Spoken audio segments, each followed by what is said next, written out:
You damn right. It is a Friday on House Divided, and I've got good news and I've got bad news, and I'm going to give you the bad news first. I'm Chad Hastings. Wait, that's not the bad news. The bad news is Jeff Ketchum is not with us today for House Divided because the boss man's got work to do. He is a busy man right now. There's a lot of things on his plate, trying to hire folks at Orange Bloods, trying to deal with some things on the home front. All kinds of daddy duty today. The man is a father of 9-year-old twins, if you didn't know. That is the bad news. Ketch will be back with us on Monday. Ketch was a part of the Prize Pick show earlier today before the Super Bowl, if you want to check it out.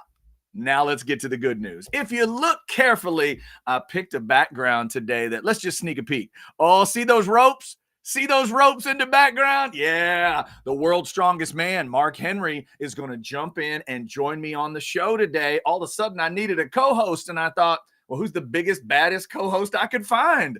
Mark Henry is going to fit that bill perfectly. Want to talk to Mark about a lot of stuff.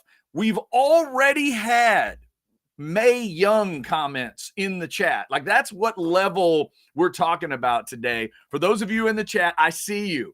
I see you talking about Mae Young. Richard wants to know any Mae Young questions. We can throw Mae Young questions. I double-checked with our man Mark Henry today, and he said, anything you want. Anything you want. And we had 3 comments about Mae Young come in really quickly here. Doug jumps in and says, hey, good pre-Super Bowl Friday. Hook 'em and go Chiefs. Oh, Doug, I'm with you on that. Go Chiefs. Need those Niners to stay at 5. Need him to do that. Oh, and I'm definitely going to mark this question. Pardon the pun. I'm going to mark this one, Richard. We're going to ask Mark if he paid child support for the hand. That's an inside joke. It may get a little wrestling nerdy today, but I can't wait for Mark Henry. We told Mark to jump in about 12:20 or whenever he wanted to. So world's strongest man is going to do what he wants to do. Until Mark joins the show, let's get a couple things out of the way. First off, just want to thank all of our great partners at Orange Bloods Live. Let's throw this one up for you just in case you got a dream in mind. My Perfect Franchise and Andy can help you out in this crazy wild world. And trust me, I know about the crazy wild world of work situations over the last half year or so. Maybe you're like me and you got let go and you got to figure something out. Maybe you have a great job, but you got a side hustle idea. Or maybe it's one of your kids or a family member that's got a great idea. Andy can figure it out and help to make it. That's right. Perfect. There's your phone number, 404-973-9901, or go to myperfectfranchise.net. Shout out to Andy and everything that he does and all of our great partners. We'll tell you about a couple more before we are done. But yes, the chat will be fired up and we will get into that. Oh, here's a good one. I like this one. What do you think of the heel Rock? Oh, man, I watched that presser yesterday. Dadgummit, I admit it. I did. I watched it. So I'm interested to see sort of how Mark looks at that. By the way, Mark Henry, if you don't know it, if you love your pro wrestling and you love pro wrestling talk from the very best, Mark's a part of one of the most successful podcasts and shows out there, Busted Open. So check that out if you have not. All right. So a couple things Longhorn-wise as we roll through this show. We tell you all the time about Thursday nights at Orange Bloods. That is War Room Night. And we've also tied now one of your other favorite things, the Modcast, into Thursdays. So you get a little preview when it comes to the Modcast, and then Orange Bloods hits you on a Thursday night with the War Room. So let me give Orange Bloods a little love. By the way, new placement for the QR codes. So for me, where I sit a little low, I got to try to stay above the QR codes, or I could just dive right in. Either way. But Orange Bloods is right there for you. Click that QR code and get the latest information. We are, what's the number today? 39 days from spring practice beginning. You'll get all the reports, all the little notes, all the little nuggets when these guys are checking in with sources. We'll give you a couple great quotes here in a second, Longhorn fans, that you're going to love. So check out orangebloods.com for that. In fact, I'm just going to leave that QR code up while I read you a couple of notes from the War Room last night. Just a little taste. This is from Ketch's notes. Asked a source to name a non-starter from last year that looks like an automatic starter this year. The reply, quote, John Tay Cook. didn't come here to just tag along with Sark's transfers. He's got a lot more dog in him than just letting transfers come in and take food off his plate. If you're talking about wide receiver starters and not including him, you're not having the right conversation. Yeah, I like hearing that. I'm in that Jonte Cook fan club. I went and watched his 7-on-7 team at DeSoto in person from field level. It was so much fun. He catches the winning touchdown, and I got to see that attitude up close and personal. I am definitely alongside that. Okay, also at Orange Bloods, let me read you this one. How about this one? You want to hear about a little Colin Simmons? How about this? Also from Catch's Notes, spoke with another source about some of the early impressions being made by freshmen behind the scenes. And to no one's surprise, Colin Simmons, a name that's getting attention. Here's the quote, that guy just wants it. He's not here to be second. He's a guy that wants to be first in the line, and he wants to set the tempo. Everyone in the building knows who he is. That's a great way to say that. I kind of like that one. A couple more here. One on Makuba. Quote, that dude is a grown-up and completely focused on ball. Whatever anyone thinks about Dabo, that guy has players that stay focused on ball. Makuba knows why he's here, and he knows he doesn't have a lot of time. What we're doing in off-season workouts is not phasing him at all. And so there you go. There's a little taste of what it is. Now I'm going to give you one more. Mark Henry's just about ready to go. I think Mark Henry's going to like this one. Here's a note for you. Catch says, finally, I was texting with a team source on Thursday about the comments that Texas A&M coach Mike Elko made on Wednesday about A&M being the flagship university in the state of Texas. The response, quote, he just needs to say his prayers and thank God that we didn't want any of his players because they have starters that would have bailed on the, quote, flagship in a heartbeat if we sent the signal for them. Well, there's some attitude for you. How about that? Those kind of things, those kind of notes from the sources, from the inside. That's what Orange Bloods gives you in the war room every Thursday night. I didn't even mention Anwar's notes about the quarterback discussion. What did Arch Manning think of Steve Sarkisian's comment at the press conference? Anwar, I'll tell you what he's hearing there. Jason Sukumel with the latest on recruiting. Alex Dunlap's always breaking it down. Check out the war room. They do incredible stuff there. So we just wanted to make sure you know about that. All right. It is apparently about that time. Like I said, 10 minutes, 15 minutes before we went on, people were throwing Mae Young comments in the chat. That's what kind of noise we're talking about. I decided to reach out to this guy because we haven't had him on the YouTube format show. He's a busy, busy man. He's going all over the place with AEW. If you don't know about All Elite Wrestling, we'll tell you a little bit more about that. But ladies and gentlemen, it's the world's strongest man. He's also a very proud father. We'll talk about that as well. He is the one and only Mark Henry. Let's make sure we get him on right. Mark, I'm controlling this technology, so I don't know if it's – I think we'll I tell you what, you know what? Let's go right there. It's Mark Henry. Mark Henry is the man. We'll put him in the top position. How are you, sir? I'm doing great, man. Good to see you. It is great to see you, too. I love catching up with you in any way possible, but this is going to be so much fun. I love this YouTube format, man. You're one of the masters of it now. I've already told him about Busted Open. You guys are killing it over there with one of the best shows out there, but I love being able to see and interact and just get into the conversation.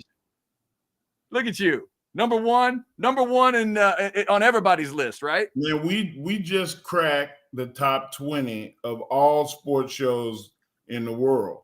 And, I mean, we're above shows like PTI and Will Bourne and Bomani Jones. Like we moving up the ladder. Dude, that's so cool. I'm so happy for you. All right, so there's a lot of things we can get into today. By the way, any time restrictions for you today? No, you got people texting in and coming in. Like, oh yeah. Can I answer one of your people? Sure, whatever you need. Which one you want to hit? I'm looking at Richard Arreyes. And he said, can we talk about the Mexicos on the John Deere lawnmowers and crime time? Like, okay. I always love it when people try to take stabs at things that they look at as being derogatory to them, and let's poke fun or let's kick a company while they down type of thing. Just so you know, you're not breaking news. If you've been familiar with what's going on in the world, then everybody that watches pro wrestling has heard about the negativity in pro wrestling. But I just want you to stick to the positive, Richard. How about that? There you go. There it is. There it is. I like that. All right. Now, speaking of the positive, Mark, before we dig too far into wrestling, because once you get into pro wrestling talk, it can get deep.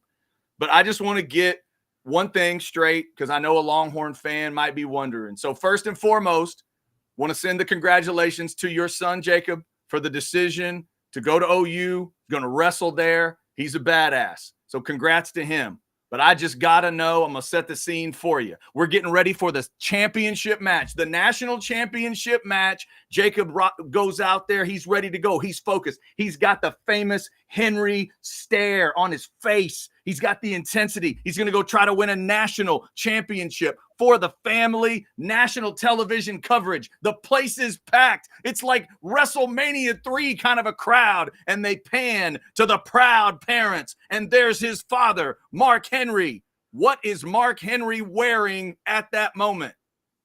Mark Henry is wearing a OU jersey with Jacob Henry on the back.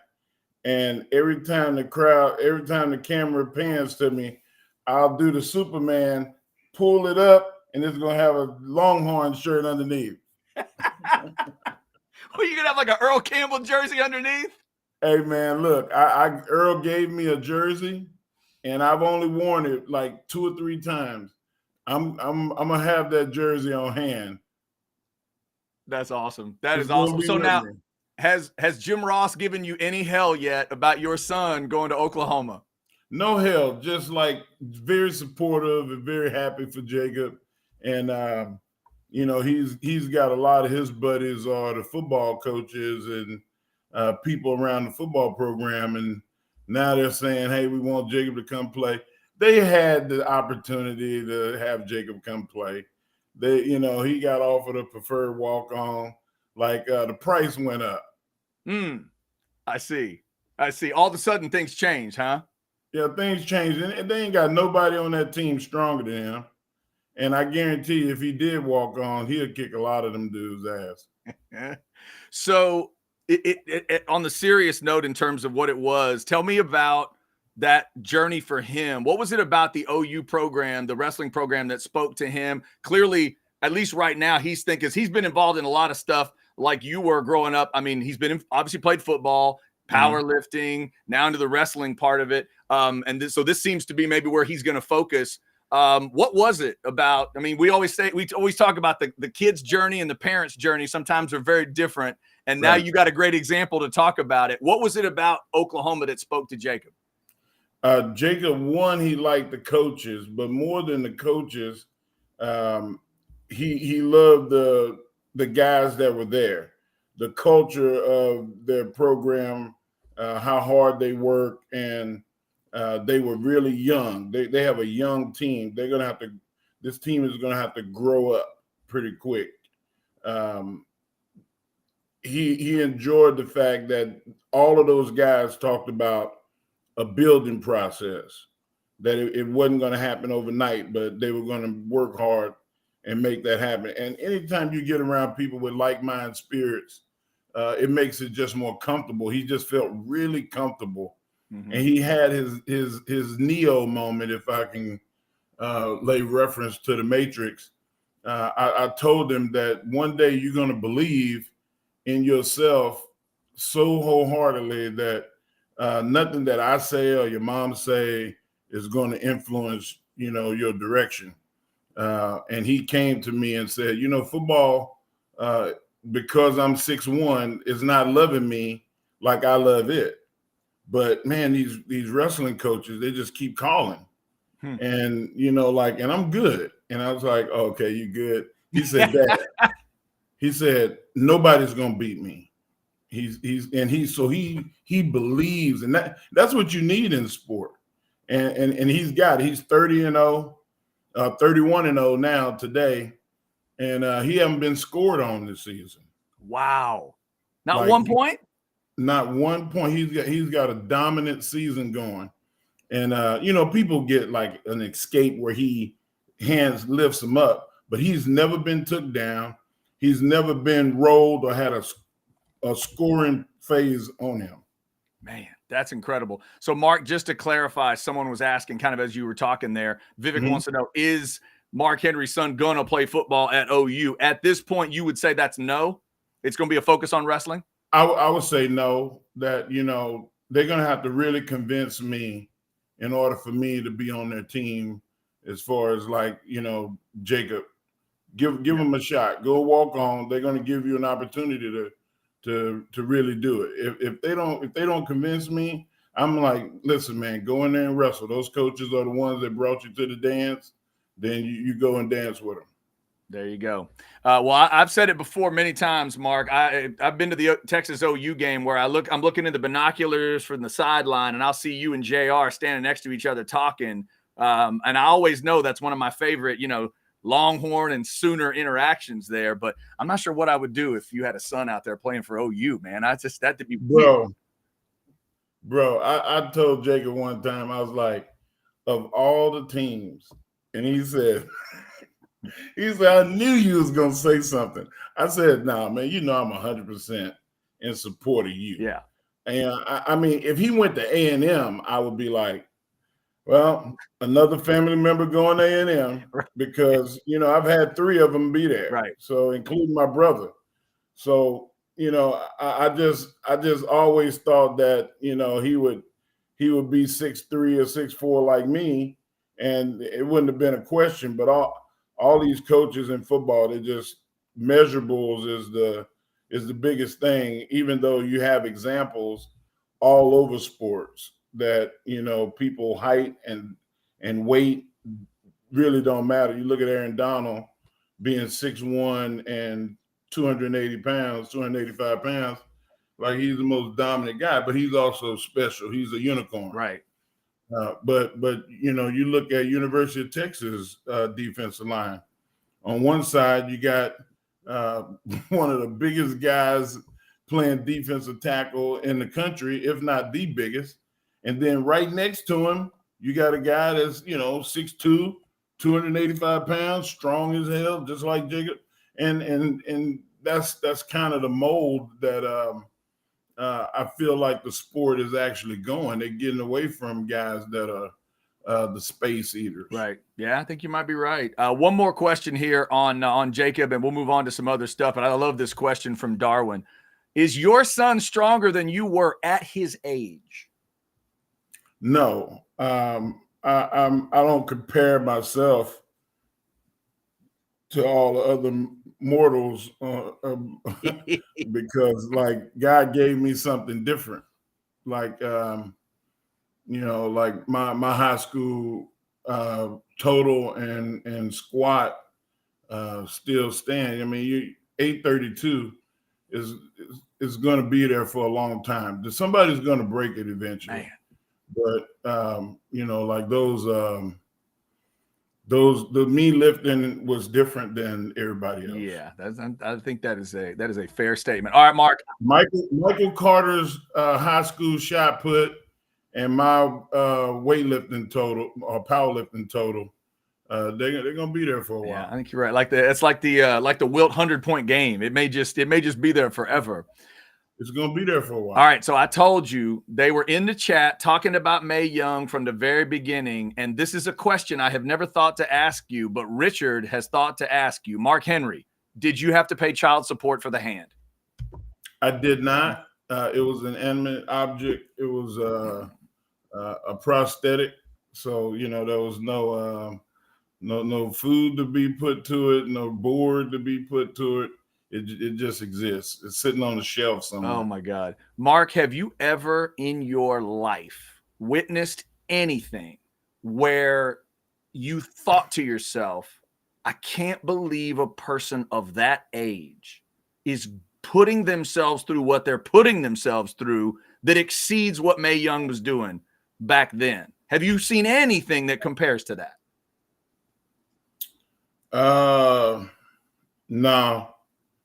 I mean, still to George Foreman, boxing at 50 plus against the best fighters in the world, that was pretty darn impressive.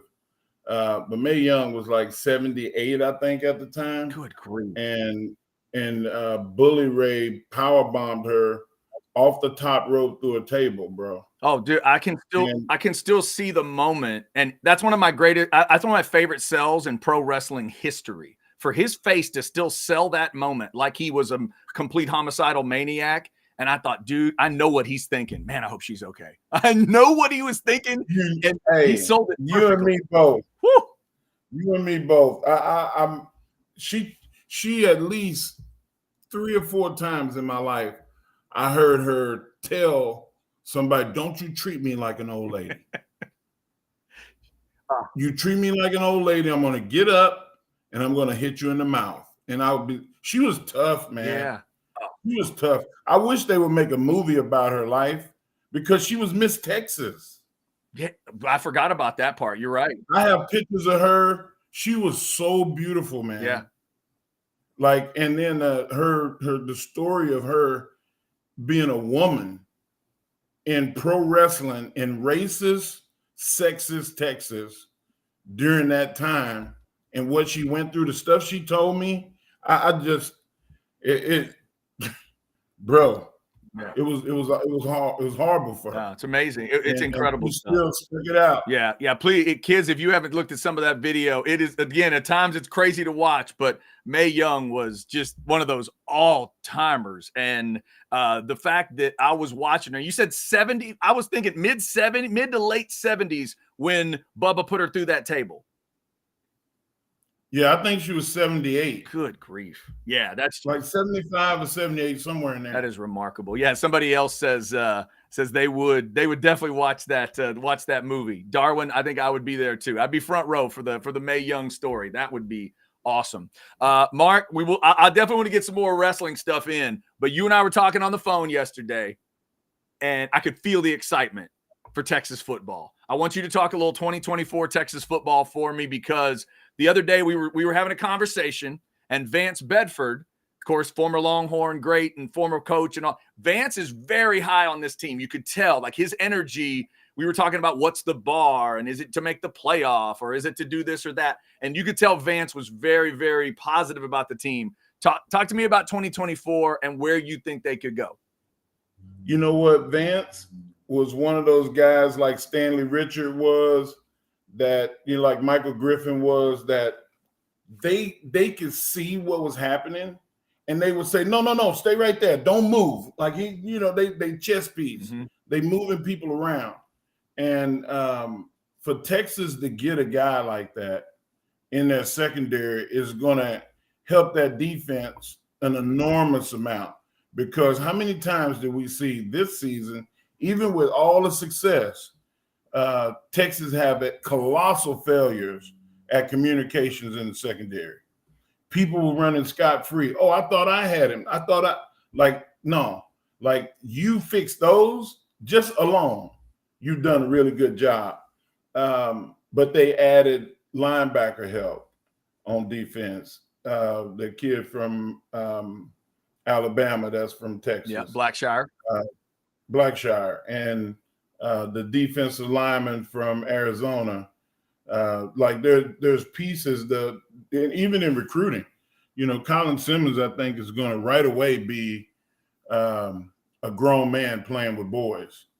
And we talked about the outside linebacker, defensive end that came from UTEP. Yeah, Trey Moore. Yeah, Trey Moore. Like, there's a lot of things on defense that happen, but offensively, it's all, I feel like it's almost unfair, like some of the improvements that they made. The guys that they have already that's going to be on the offensive line got to play, and they got nasty in them, which, you get nasty offensive linemen, that's half your problem solved. And then you bring in a tight end from Alabama that's a possession speed tight end with Texas's ability have people run the seam and the out. Like, that's going to be an unbelievable weapon, along with bringing in Golden from Houston, who I think, didn't he have like 50 catches and 300 yards and 8 touchdowns against Texas? It felt like it, didn't it? Man, it felt ridiculously awful watching him just eviscerate our secondary. And now he's going to be added to the equation. The kid that we talked about from Morgan State yesterday, I don't know if I've seen Texas have somebody like him, probably. Golly, it's been a while. I mean, I wouldn't say Eric Metcalf like, but just if you can be under the shade tree of Eric Metcalf, then that's awesome.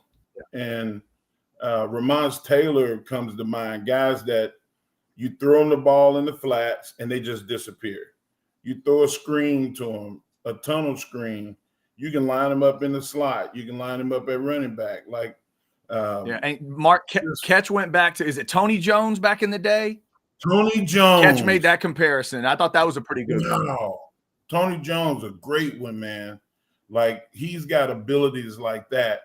And that requires patience and timing and just know-how. And them guys, and they're small, and they sometimes those guys get lost. Like, you just don't see them until they're blowing by you at 22 miles an hour. Yeah. And you're like, what? Okay, he's got that thing. And you were talking earlier about the gifts that you were given in terms of strength. That speed stuff, when you see it and it takes your breath away, Bolden's got that. And I'm going to tell you, Mark, Ketch and I got to talk to him yesterday. That dude was awesome. He was a minute early. Ketch told him to jump in at 20 after. He jumped in at 19 after. We commended him for being early, and the first words out of his mouth were, "If you're on time, you're late." Wow. That's the first thing he said. Bro, you just made my heart beat fast. Dude, I'm telling you, it was like if we weren't getting people into the Silas Bolden fan club yesterday, there was nothing we could do. It was impressive. And remember, Mark, and I know Bond went to Alabama, and people will focus on that. And you mentioned Golden. Both those guys had 2 years each at their school. Bolden's had 3 years at Oregon State, so he has the most experience. He led them in catches, yards, and touchdowns. He returned punts. He returned kicks. It's just the number of weapons in one guy there. I agree with you. I'm not sure. There's only a small list of dudes I think that will have ever worn the burnt orange that are going to be able to have that kind of you hope a resume when he's done. Yeah. Yeah. And I think another thing that guys, familiarity, the guys that are already there that are going to be better next year. Texas' entire running back core, between Blue, I forget the young kid from Dallas, Trey, I think is. Third. Wait, you're talking about Wisner? You're talking about you're not talking about Baxter. No, Baxter is the big back. I was the Blue, Jaden Blue, and then the young kid that came from Dallas. Hang on. I'm sure the Texas fan base will. Yeah, I get you. Who we not thinking of? Who we not thinking of, guys? Let us know. Wisner. Wisner from DeSoto. My bad. Okay, yeah. Yeah, like I thought his name was Trey Wisner. Yeah, you're in. You got it. He like those 3 backs, not including who they brought in this year, them being more familiar and having another year with coach, and they're not going to turn the ball over. Texas went away from the run game in the bowl game, justifiably so. I understand they turned the ball over. And that's going to be something that they're going to be better at. I can see it being really, really uncomfortable for defenses when you don't know what to stop. And Sark is a brilliant play caller. and has got a lot of confidence in his offensive scheme. And Dante Cook is going. He's going to destroy some people this year. Yeah, because he's had a year already to know where he's going. And like these guys they're going to be a different team. And I mean, I say a different team because you just have different players, but I think they'll be able to style the ball a little bit better this year than they did last year. Yeah, it's going to be fun to watch, and I'm with you on Cook. I think Jonte's going to be really, really interesting. And that note that I read earlier from what Catch and the guys are hearing from the sources over there, they're saying he's not ready to step aside for transfers. Man, Jonte's ready to play. That's going to be fun. Tell me from the fan perspective, because I know how much you love your Horns. What are you excited about SEC-wise? Like, I know the first year's got almost the grudge match stuff at Arkansas, at A&M, but are there any, like, classic SEC venues that you've never been to where you're thinking, man, I got to get there, see if I can get down on that sidelines and feel what it's all about? I got a lot of Georgia fans, friends that are fans. One of the kids that I've been helping mentor. Debo is down at South Carolina, and he and my cousin Michael Strahan are like really cool, and we recently all got together when I was in New Jersey, and that kid is incredible. He led the SEC in tackles. And he was one of those that we talked about. He's undersized. They said he was too slow. They said that he was not big enough. And all he did was lead the most dominant conference in college football in tackles. So for all those kids out there that feel like they've been told they're too small and they don't have the measurables, like all of that, put it in your work, put it in your practice. I live with one. Yeah. So angry all the time because he gets told. I told him what Dion told me when I went and spoke to the Buffaloes this year. It was more on the, not football, it was more on the mental health space. But I spoke to Dion's team about, organizing your thoughts and your feelings and how you put that into your work. And Jacob gets that every day because he lives with me. There's nobody going to work harder. There's nobody that's going to make it, like, he's not going to make excuses. When I'm comfortable and don't want to move, it's Dad, I need to go to the gym.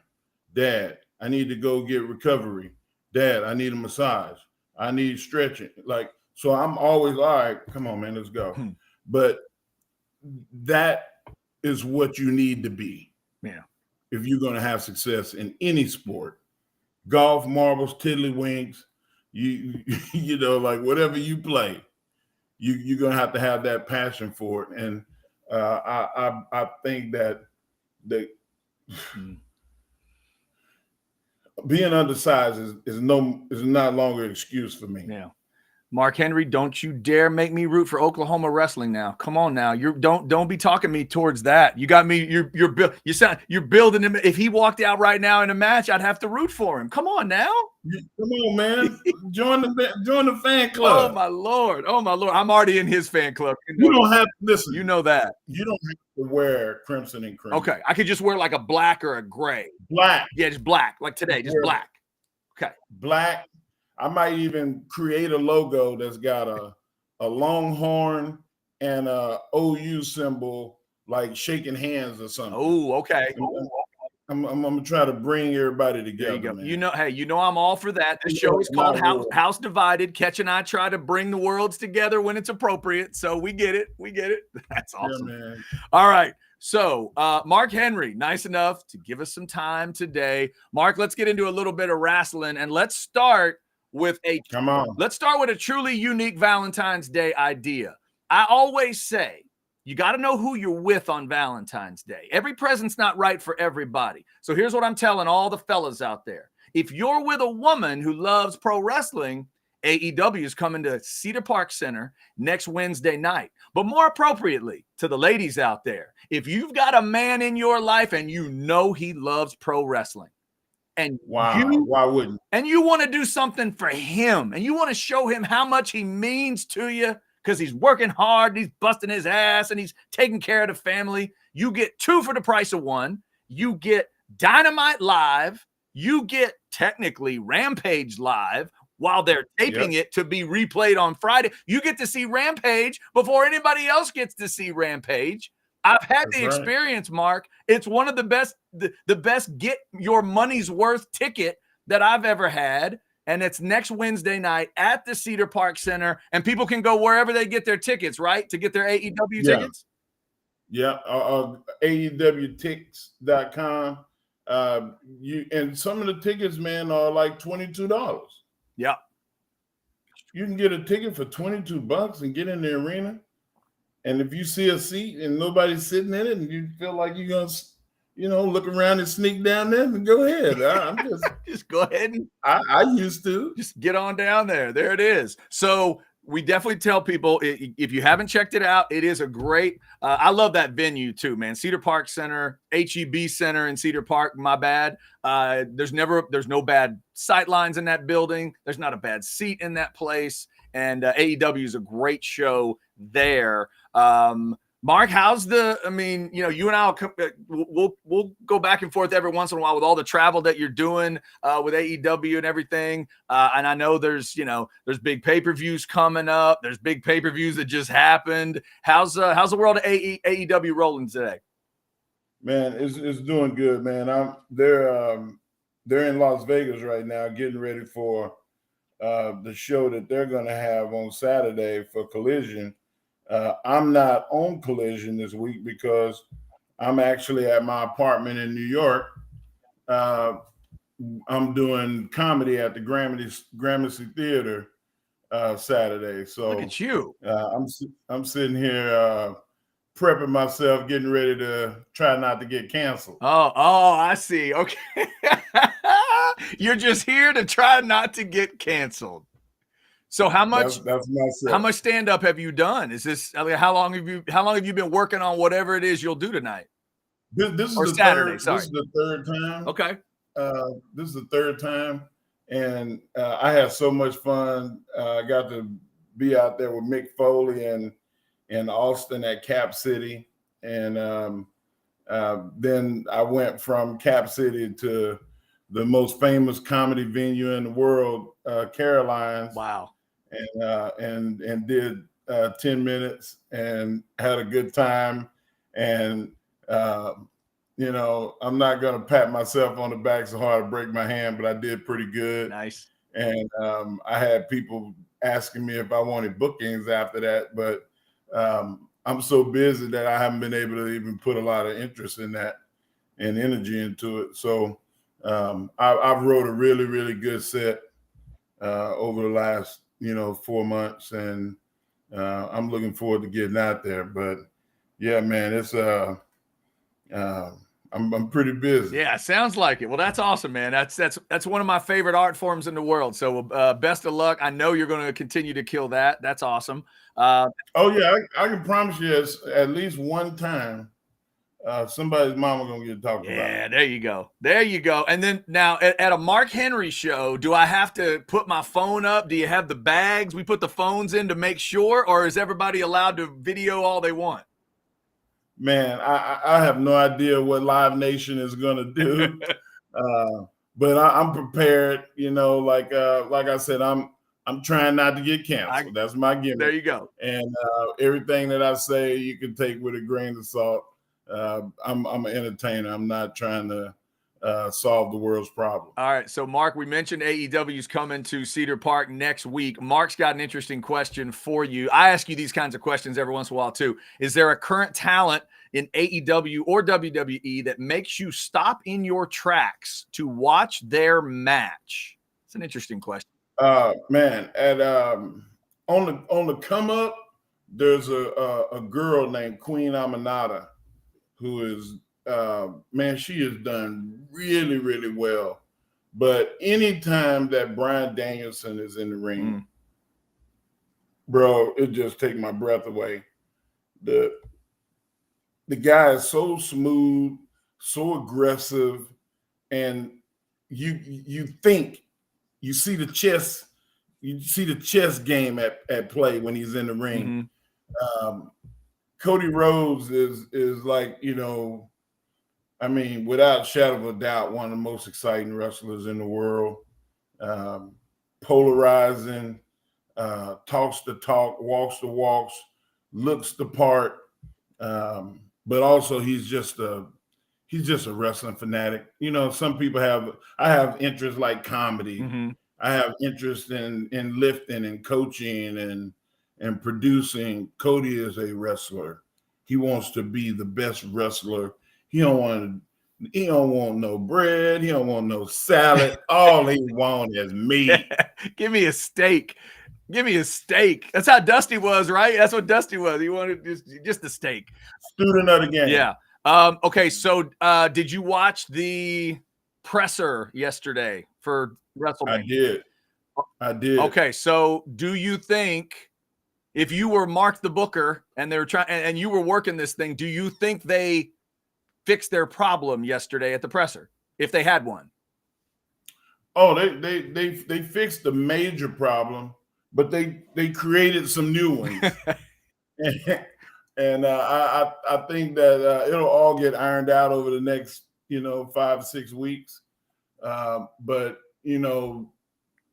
Seth Rollins is the one that's facing the most strife right now. He didn't look all that good yesterday.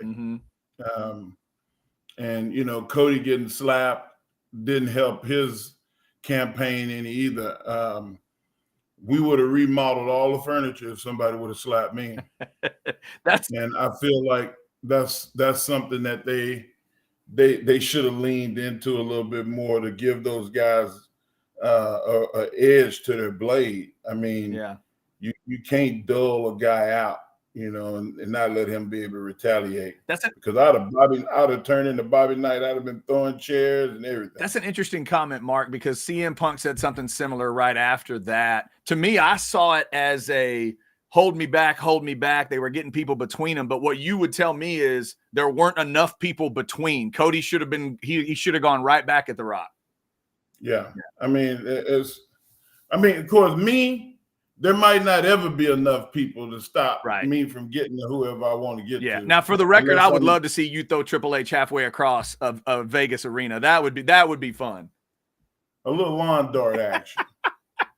That would be great. By the way, somebody on the chat just wants to know simply, what do you think of heel Rock? Do you think Dwayne is now going to be just getting reacquainted with the idea of being a heel? He's always been a heel. Yeah. I don't know what people are talking about. Well, the key was to get comfortable with it. And when he realized, when he truly didn't care what the crowd thought, like Austin, like you, like a lot of guys, when y'all get that look in your eye of, oh, I don't care if they hate me. I want them to hate me. I just need a reaction. Like, that's when the magic starts. I agree with you. Like that comment, to me, it's, what do you think of heel Rock again? Because he's got to come back to it. He's been here before. He's just got to find it again. Yeah, I think that heel Rock is a dominant personality in pro wrestling because, being the boss, there's things that don't apply to him. When I'm on radio with you, or if I'm on a podcast with you, then I keep the language, on the PG scale. Yeah. I'm on Sirius XM. You might hear some things that will embarrass your mom. That's right. So you got to know, and I think that The Rock treads that line all the time, and I think people love the fact that he's a trailblazer, that he walks the line, and now that he truly is the boss. Yeah. And can tell everybody there what to do. See, yeah. I think that's going to be that's going to be something that's going to be valuable down the road. You could probably explain this to me because you might understand streaming more than I do. So if I've got Peacock and I'm watching that thing, that means that I'm paying a subscription price to watch that thing. Can I please hear everything The Rock is saying? Can I please hear all the words? We're there to watch this event. People have paid for it. I don't get it, Mark. Why do I? It's like every once in a while, I'll see a UFC card on like ESPN Plus or something, and we're bleeping out words. I'm like, wait. Everyone paid to be here. What are we doing? Yeah, but if it's still listed as PG, then that's what it's going to be. Okay. If they have programming that's later in the evening, like after 10 o'clock, then you see more aggressive, more adult program. Right. But like early in the show, they're not going to do it. Yeah. All right. That's fair.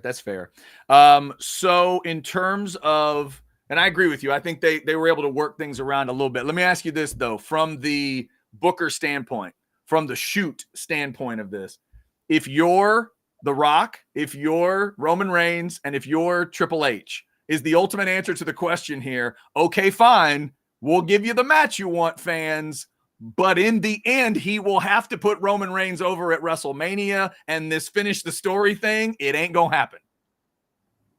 Oh, no. I mean, you better finish the story. There's going to be a mutiny. You think they're going to have to call if Cody loses, we riot? Is that it?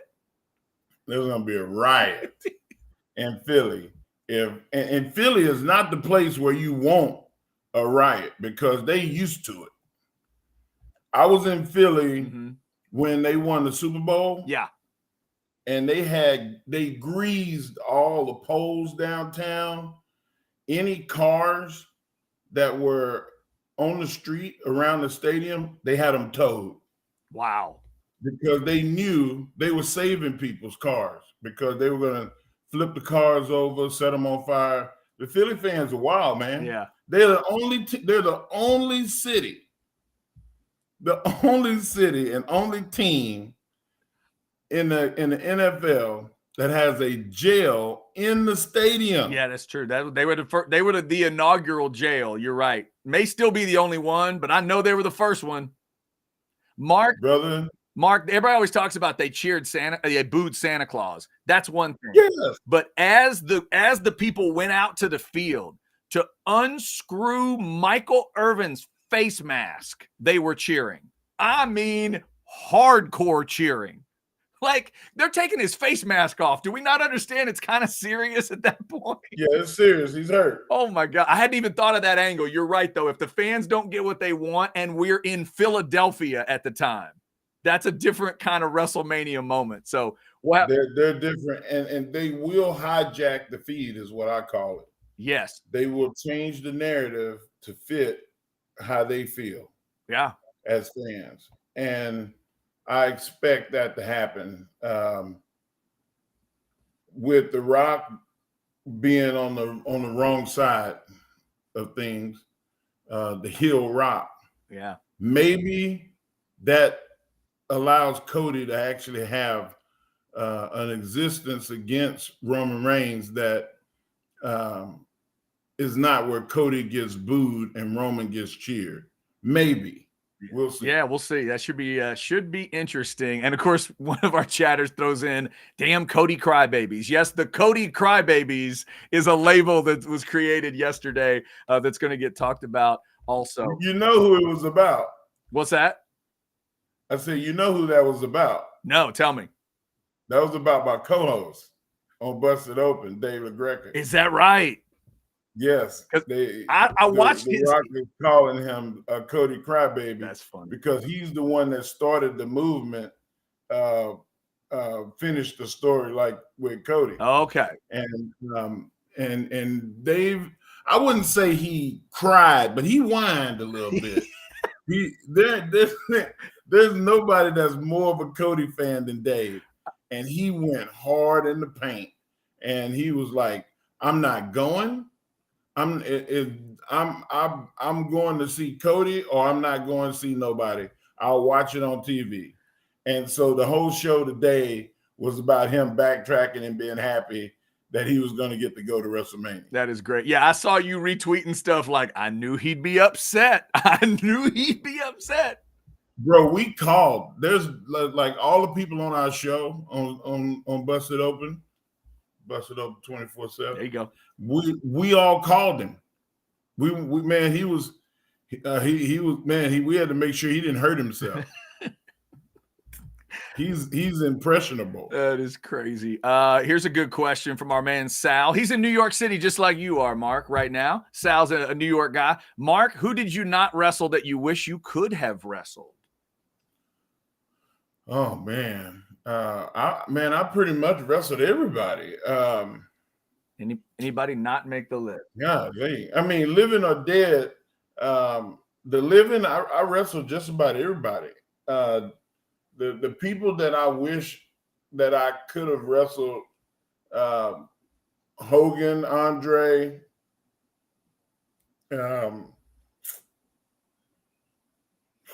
Bam Bam Bigelow was one of my favorites. Ooh, Bam Bam, great big man.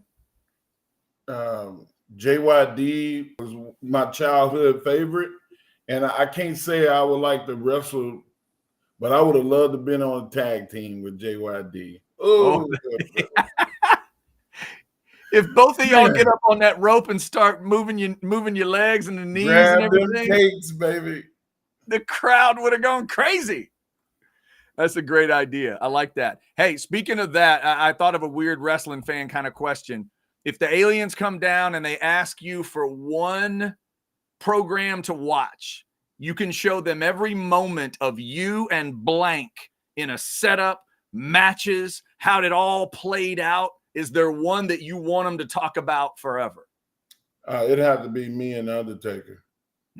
The casket match, the eulogy that I had before, the 2 pay-per-views that we had before Mania, Vengeance, and I mean that was a year and a half of working almost every night, European tours, 12 days in a row, working, an international schedule. At one point we did 18 shows in a row. Good grief. Back to back to back. Is every one of those a casket match, or do you switch it up? No, you switch it up. There was some tags mixed in there. There was some matches that was, kind of, for lack of a better term, like gimmick matches. Okay. A lot of hardcore type of stuff. What did you learn? But The Undertaker, present company, respected, obviously. The Undertaker is one of my favorite big men. I think he's one of the best of all time at it. What'd you learn from him, working with him that much? What's the biggest thing you learned from him about being a big man in the business? Patience and intensity. Like you can be patient, but still be intense. And anybody ever watched me wrestle, there was never a moment where I wasn't intense. Yeah. I wanted people to get the feel of a horror movie when you saw the monster, but then the monster disappeared in the darkness, and now you're standing there like, where did it go? And that's with having that thought in mind, it was easy for me to project that to the audience. Yeah, that's great. That's a great comment. All right, so I've got one thing for you in the end. Give me a Super Bowl prediction real quick. You got a Chiefs or Niners vibe? Listen, man, I am not betting against Patrick Mahomes. I know there's other people on that team, but I've watched him single-handedly do stuff that I've not seen other people do. Yeah. Elway is the only person that I ever saw make comebacks the way that Patrick Mahomes makes comebacks, but he has the brain trust of a Brady, where he just has so much confidence in his people, and he can get his people to show up when he needs them. And I think he realizes that Rice is his number one now, and he realizes that Kelsey is the strongest number 2 at tight end that you can find in the league. So lean into those two weapons, and he when you lean into those two weapons, they got a running back that can show up, and I think that he's going to show up in this bowl game, in the Super Bowl, and it's going to solidify him as a top running back in the NFL. Yeah, well, I hope you're right. I'm rooting for those Chiefs because I don't need the Niners to get 6 because I'm a Cowboys fan, so I can't have Niners getting 6, right? You're with me there, right? Yeah. With you, both thumbs up. Exactly. All right. Before I get to a little fun at the end, let me throw in the serious one because a wrestling fan would, I guess, be disappointed if I didn't ask. But just because you are so synonymous with the industry, the whole Vince thing and what WWE's going through with all that, talk about it as long or as short as you want. I just want to give you the platform if you want it. You know what, man? What people do behind closed doors is a mystery. And when it ceased to come from, be behind closed doors and it opens up to people to see, then people can scrutinize. And people are entitled, if you want to use that. I can't afford to be entitled. That's the most expensive thing on earth to me is entitlement. I don't have it. I can't afford it. But the press and scrutiny, people are entitled to have their opinions. And it's definitely embarrassing and shameful to the world of pro wrestling. I never saw any of that, and I'm glad I didn't, because it would have been very disappointing, and I would have looked differently at somebody that I really learned a lot from. And I pray for his soul, and hopefully, and all of this, right now it's alleged this, and you can't cast judgment until due process. But I do subscribe to that theory that if it walks like a duck and quacks like a duck, it's a duck. And there's too much going on, too much history. I feel bad for the man, but also feel bad for the people that have been traumatized and have felt less than because of something that was done to them. I'm not taking a side. I'm taking the side of right.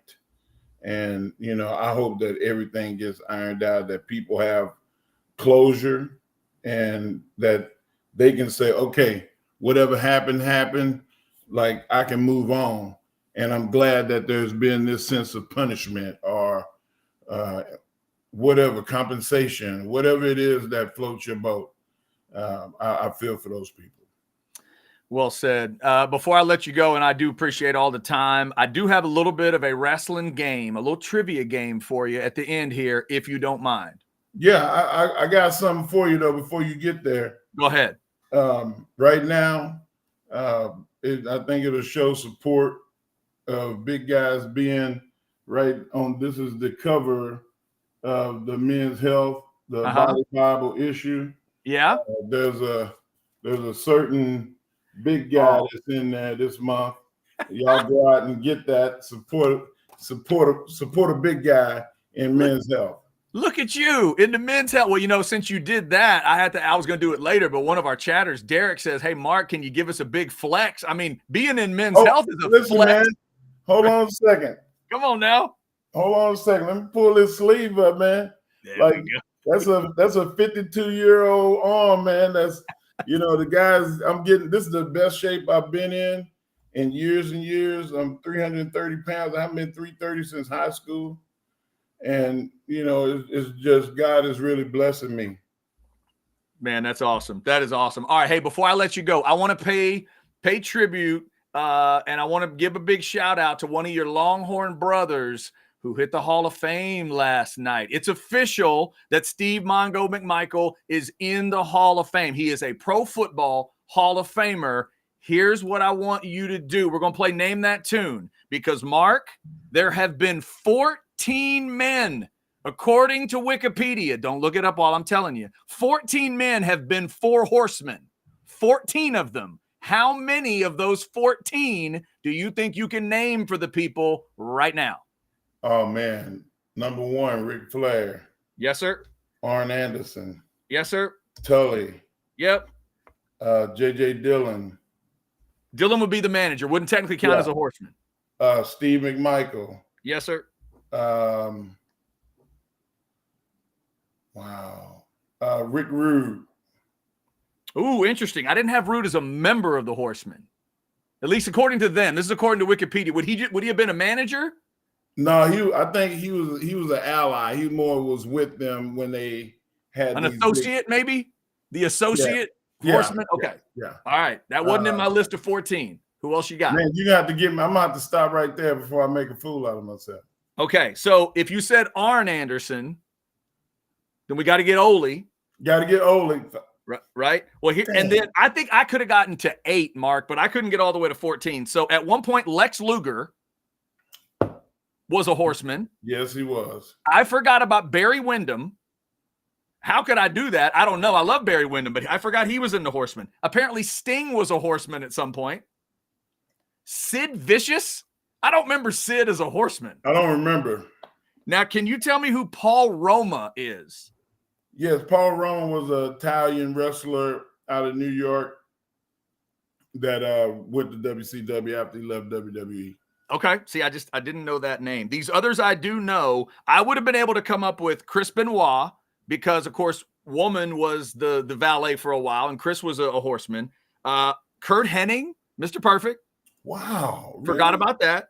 Dean Malenko at one point, but this one will blow your mind, Mark. According to Wikipedia, Brian Pillman was a 4 horseman at some point. I have no recollection of the last 5 or 6 people. Right. I was like, wait a minute. I knew there was a few, and I wanted to give Mongo his love because I dug the Mongo years of the Horseman when he was, because he could always give a great promo. He was really good with the stick. He was so good. And you could tell he loved hanging out with those guys. It was cool to see Mongo get in the Hall of Fame last night. So that's 6 Longhorns total in the Pro Football Hall of Fame. Mongo gets in last night. Congrats to him. God bless him, man. He deserves it.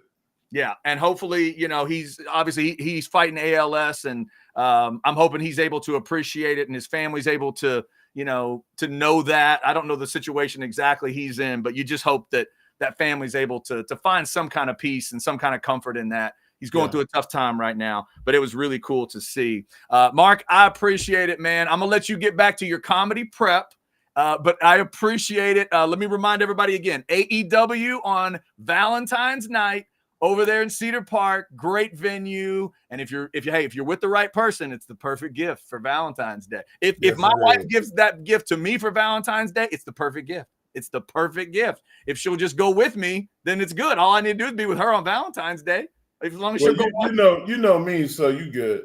Yeah, right, exactly. And I'll say, hey, look, Mark will set us up. We'll be good. So I'll see if that works, Mark. I'll let you know if my wife wants to go to the matches on Valentine's night. So there's no white tablecloth dinners at wrestling now. No. You got to like a hot dog. You got to like a hot dog at that point. AEW is coming to town, and apparently you can check Mark out at your favorite comedy club very, very soon. Once he gets rolling here in New York, you never know where it's going to go.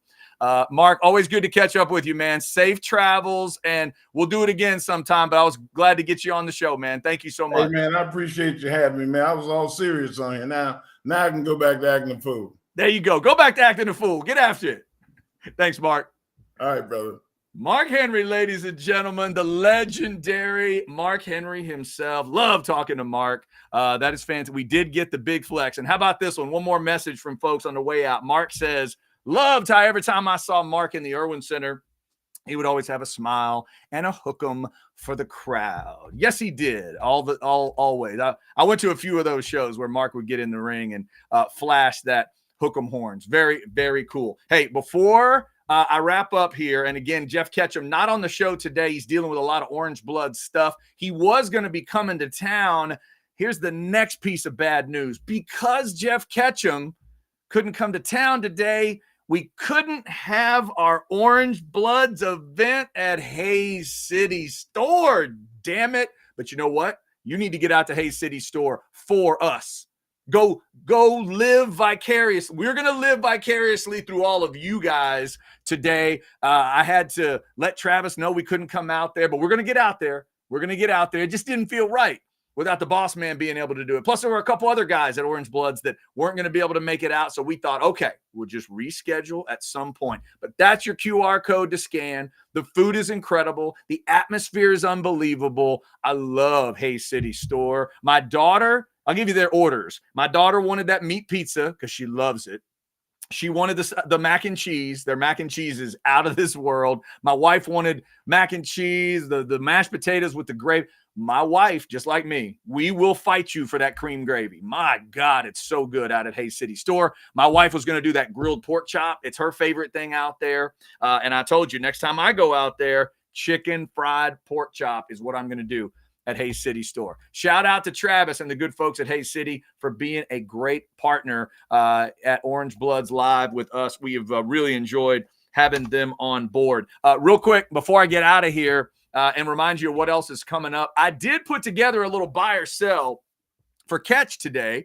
Let me just, I'll go through it. I'll tell you what I would have said to my own buy or sell questions. How about that? Let's remind you about Texas basketball. Buy or sell. Texas loses to West Virginia tomorrow. I was going to present it that way to see if I could get Catch to just sell and, believe in the Longhorns. I think that's what I would do too. I'll sell. I'll say they win because they're at home, but who knows, man? Whatever it is, this is a team that really needs to find a different pregame speech, a different pregame meal, a different walk differently to the floor.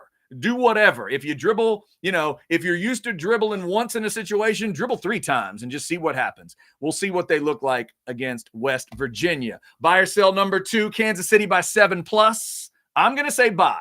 I got 27-17. Kansas City got Chiefs by 10. I think Patrick Mahomes makes extra history. God, I hope I'm right, because otherwise the Niners make all that history I don't want them to make. Now back to the time machine. Best Super Bowl memory. Super Bowl 27, Cowboys over Bills the first time. In the end, this is a buy for me. I have been blessed as an NFL fan. I did grab a hold of an extra team along the way. So between the Cowboys and the Bucks, I have seen my NFL teams play 5 Super Bowls. And I have not seen, knock on wood, I have not seen them lose a Super Bowl yet during my, lifetime watching the games.